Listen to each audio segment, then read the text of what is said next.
Carolyn Warmus was drop-dead gorgeous. Beautiful woman, intelligent. She was a millionaire who dressed like a supermodel. She wore magnificent clothes. Whatever she wanted, she got, except the man of her dreams. And getting him would be murder. Sex, style, and fatal attraction next on Snapped.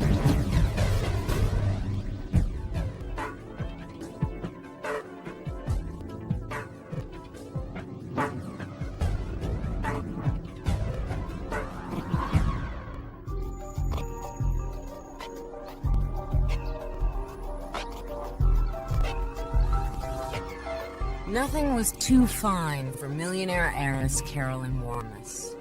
Her Manhattan apartment looked like a spread in Architectural Digest. She wore Versace jackets with Prada skirts. She visited the best salons and hippest restaurants. She bought the clothes and did the best thing for her. She made her body look good and she could carry it through. To somebody who you would think could have stepped out of Vogue or one of those places when she's dressed up. For Carolyn, privilege was a way of life. Born in 1964 in the wealthy suburb of St. Clair Shores, just outside Detroit, she'd never known anything else. It's a very affluent community where she grew up. It's one of the most affluent areas of the country. The average house costs over $600,000. Carolyn's father was a very successful insurance and real estate entrepreneur. The little rich girl didn't get a lot of attention. Her parents divorced when she was 6, and her busy father didn't have much time for his daughter. But what she lacked in attention, he made up for with money. And Carolyn learned early on that money would get her whatever she wanted. Typically, people that are born, with privileged backgrounds are usually getting what they want. Also, there's kind of a reward system in place with that where they can ask for what they want or demand what they want and act out in certain ways and typically end up getting rewarded for that behavior by getting ultimately what they want. So that ultimately this trains a person to be a little more assertive and aggressive. Carolyn wasn't just blessed with money and looks, she was smart too. After graduating in psychology from the University of Michigan, she earned a master's degree in elementary education at New York City's prestigious Columbia University. She got her first job in 1987 teaching computer science at Greenville Elementary in Scarsdale. It was a coveted position. If you're a school teacher working in the Edgemont School District, either in Edgemont High School itself or Greenville or one of the other lower grade schools, you're pretty much head and shoulders above some of the other teachers in the surrounding areas. And best of all, the school was close enough that she could still live in New York City. With her new degree and great attitude, Carolyn excelled at Greenville. She really was an excellent student and well liked as a teacher. At Greenville, Carolyn met a popular 6th grade teacher named Paul Solomon. When you're a 6th grader, you idealize your teacher, and Paul Solomon was one of my 2 favorite teachers in Greenville. Paul Solomon was a macho type guy. He had a motorcycle. Physically, he was in good shape. He was involved in the phys ed department. And Carolyn was awed by him. Paul lived with his wife, Betty Jean, and teenage daughter, Kristen, in nearby Edgemont. They looked like the normal, average American family, working, going on vacation. 17 years older than Carolyn, Paul immediately took the young first-year teacher under his wing. So he could serve as sort of a father figure for her, somebody more stable, more secure, more experienced. All of those things would be attractive.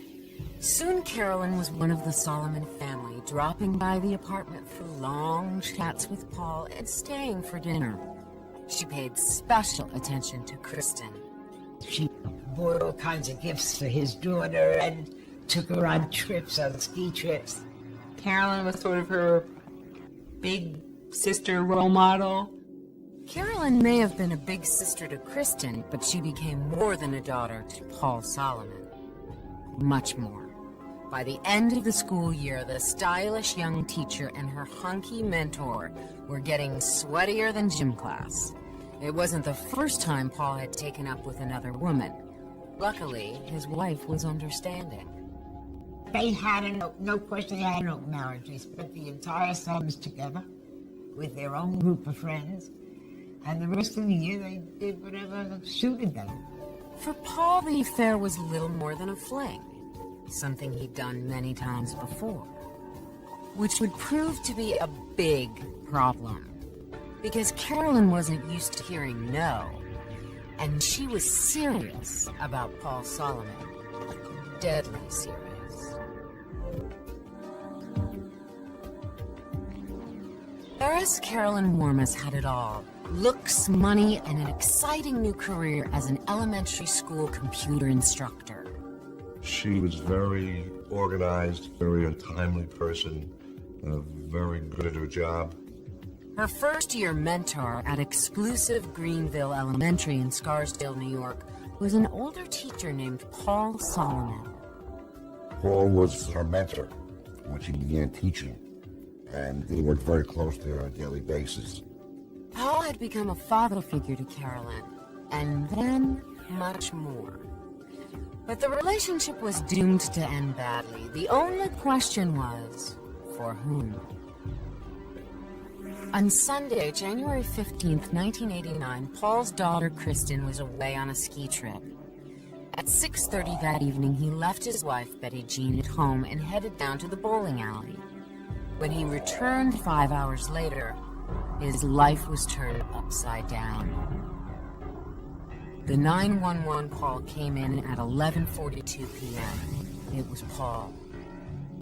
When police reached the apartment, they walked into a grisly scene. Betty Jean Solomon was found face up on the floor between a couch and a wall. There was a large amount of blood on her, on the area in which she was lying. Paul's wife was dead. From the moment they saw the body, investigators knew that this was not just a random killing. Betty Jean Solomon had been shot at close range multiple times.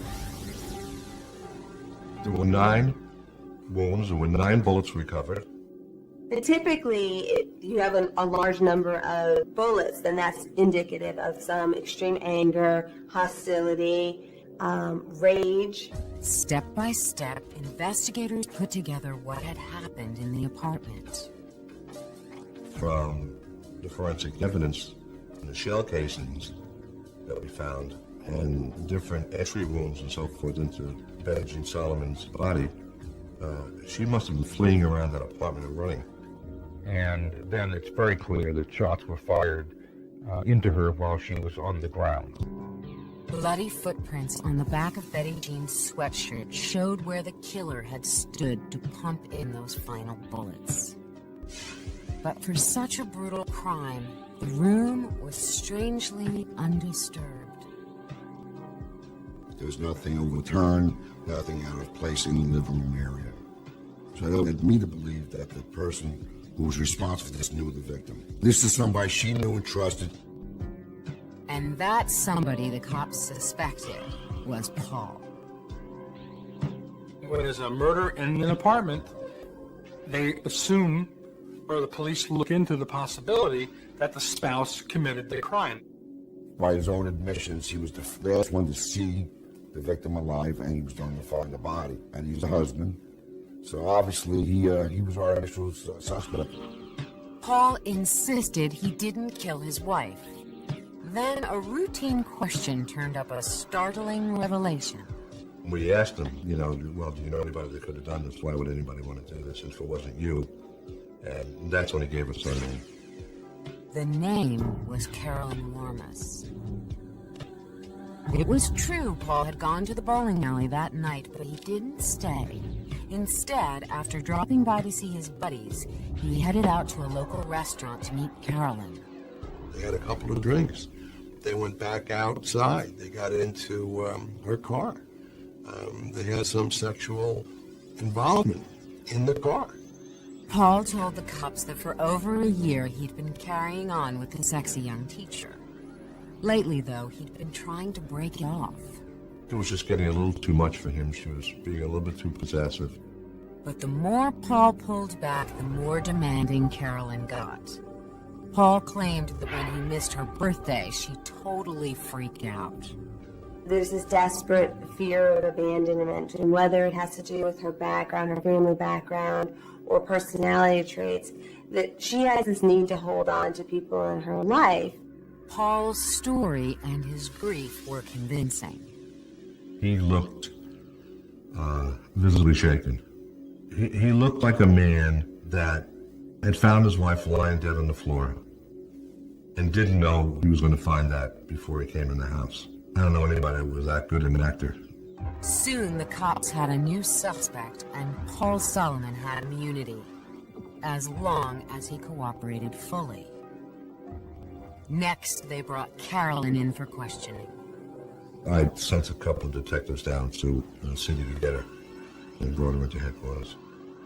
Carolyn appeared shocked that something so terrible had happened to someone she knew so well. She just couldn't understand why anybody would do this, and said that she wasn't only involved in it. But that was all she had to say on the subject of Betty Jean's murder. If Carolyn wouldn't talk, though, the cops could at least find out who she'd been talking to. So they subpoenaed her phone records. I sat there at a very tedious and boring task of identifying each phone call that was made and plotting it on a calendar with a time frame, how long the call lasted. Several of those calls were made to a Manhattan PI named Vinnie Parco. Vincent Parco is the typical stereotype private investigator in this city of New York who everyone looks up to. Swashbuckling, very large ego. He will overwhelm you. Parco immediately gave the cops an interesting tidbit of information on Carolyn. It turned out Paul wasn't the first married man she'd been obsessed with.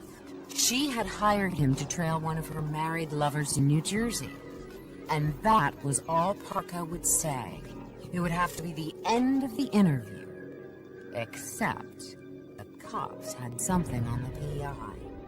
We received information that Vinnie Parco was in possession of a .25 caliber Jetfire, and it wasn't registered. Which had just happened to be the type of gun used to kill Betty Jean Solomon. It took a promise of immunity, but Vinnie finally spilled his story. Yes, he had a .25 caliber automatic, but he didn't have it anymore. He had given it to someone. Carolyn Warmus. She went to him and said she wanted a gun for protection. And that wasn't all. A machinist friend of Vinnie's in Brooklyn had made her a silencer for it. We did some search warrants, and we came up with George Peters, and that he did make this silencer at Vinnie Parco's behest.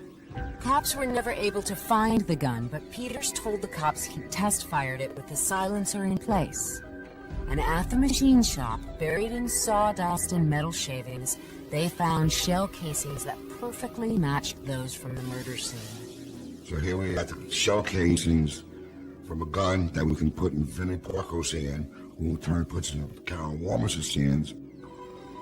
And there was another of Carolyn's phone calls that fit into the puzzle. This one was to a gun dealer in New Jersey the afternoon of the murder. When detectives visited the shop, the clerk remembered a blonde buying .25 caliber bullets. A female fitting Carolyn Warmus's description was out there. Buys his ammunition with a phony ID. When they traced the ID to a woman who had worked with Carolyn 2 summers before, they decided to go for an indictment. On February 2nd, 1990, Carolyn Warmus was charged with the murder of Betty Jean Solomon. Bail was set at $250,000. Her daddy, of course, paid it. Prosecutors were confident they had enough evidence to convict Carolyn Warmus even without the murder weapon or any witnesses. But convicting the millionaire heiress of murder would be far from easy, and a missing piece of evidence would make all the difference.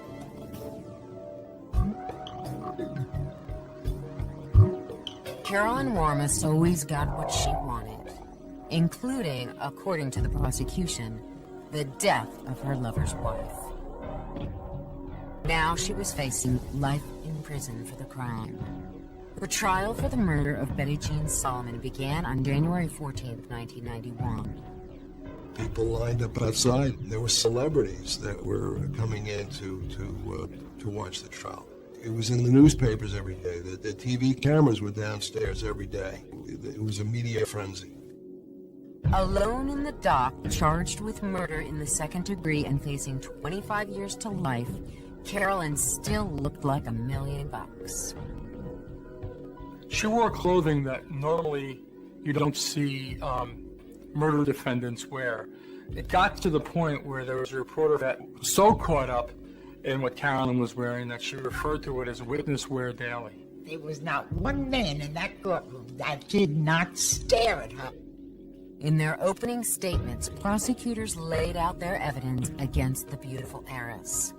Her affair with the victim's husband, her link to private investigator Vinnie Parco, her connection to the murder weapon, and her ammunition shopping trip to the New Jersey gun shop. The defense countered by telling the jury that Paul and Vinnie were nothing but manipulative liars. They accused prosecutors of having no hard evidence whatsoever against Carolyn. There's not a single piece of direct evidence that links her to the murder. They did not have possession of a gun that did the shooting. There are no witnesses. Nobody saw her in that building. In lieu of direct evidence, prosecutors presented a carefully linked chain of circumstances, beginning with Carolyn's affair with the victim's husband, Paul. On the stand, Paul recounted Carolyn's obsessive relationship with him. But in the cross-examination, the defense put Paul on the defensive. I was able to turn to him in front of the jury and say, but you will never be judged or prosecuted for the murder of your own wife because you've received immunity. It's a blow to the credibility of the witness. But when the prosecution turned to Vinnie Parco, they began to score points. He knew about the gun. He sold the gun. The gun was the caliber and type that the forensic lab said was the type used in the killing. No one could put that gun in Carolyn's hand, except Mr. Parco, who gave it to her. It was powerful testimony. Too bad it was from a guy like Vinnie Parco. The defense had a field day with him on the stand. Vinnie wove so many tales, it was really difficult to discern which of those tales was 100% accurate and which of them was embellished. And David Lewis made Vinnie Parco look like a fool on the witness stand. I thought he was kind of like a thug. None of us believed Parco. But the most damaging testimony wasn't about guns or sleazy PIs. It was about Carolyn's own sordid past. What came out in the trial was that she had had a number of past relationships with men who were not available to her. When Carolyn couldn't have the lover she wanted, prosecutors claimed she stalked him. I found the originals of threats that she made to a guy who she fell in love with in college. He was engaged to be married. It grew to the point where he had to get a restraining order to keep her away from the wedding. There was also the married bartender in New Jersey Carolyn had hired Vinnie to tail. She wanted the photographer to take photographs of her in these various stages of dress and undress. And she had pictures of this guy that was the bartender, and she wanted this photographer to superimpose him over some other body, and she was going to mail him to the guy's wife. But a thing for married men didn't make Carolyn a killer, did it? After 4 long months, the Fatal Attraction murder trial finally boiled down to a string of circumstantial evidence. she actually killed Betty Jean was not something that the evidence showed. And that was my position with the jury. And on April 17th, 1991, the decision of Carolyn's guilt or innocence was turned over to the jury. It would be a long time coming. A day went by, then another, then another. Finally, 10 days later, the jury returned. The courthouse was packed with spectators and press waiting for a verdict, but there was no verdict. Jurors announced that they were hopelessly deadlocked. On April 27th, the judge declared a mistrial. 1 year later, Carolyn Warmus was tried for a second time. Everything was basically the same as in the first trial, except for one key piece of new evidence: a black cashmere glove. The crime scene photos showed a glove next to the body of Mrs. Solomon. At the first trial,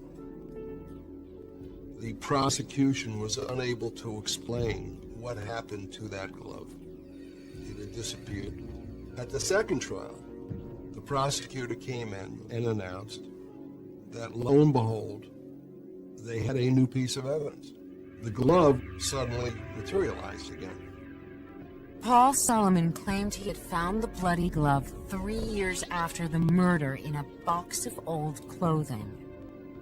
The pattern of blood on the glove had suggestions of perhaps having been made by 4 bloody fingers having been sort of laid across it. But DNA tests failed to identify the blood as Carolyn's or anyone else's. There was no evidence that Carolyn had any marks or cuts or anything on her. That blood, if it was real blood and it was on the glove, would not be Carolyn's under any formulation anybody's given. Carolyn denied ever owning the gloves. However, a receipt found by detectives showed otherwise. There was a pretty good purchase record from a credit card slip that she had purchased this pair of black cashmere gloves. When the trial ended, the jury took only 6 days to reach a verdict. They found Carolyn Warmus guilty of murder in the second degree. At a sentencing hearing on June 26, 1992, the judge called the crime merciless slaughter. He gave Carolyn 25 years to life in the Women's Correctional Facility in Bedford, New York. But the questions still linger. Why, of all the married men she had affairs with, did Carolyn choose to kill Paul's wife? Was Paul so special? Or was Carolyn just tired of looking for Mr. Right? It could be that she was more attracted to him than other people. Or it could be that last time it didn't work. Like, she tried all kinds of different methods before and nothing worked. She wasn't able to keep the man. This time it escalated to the point of murder.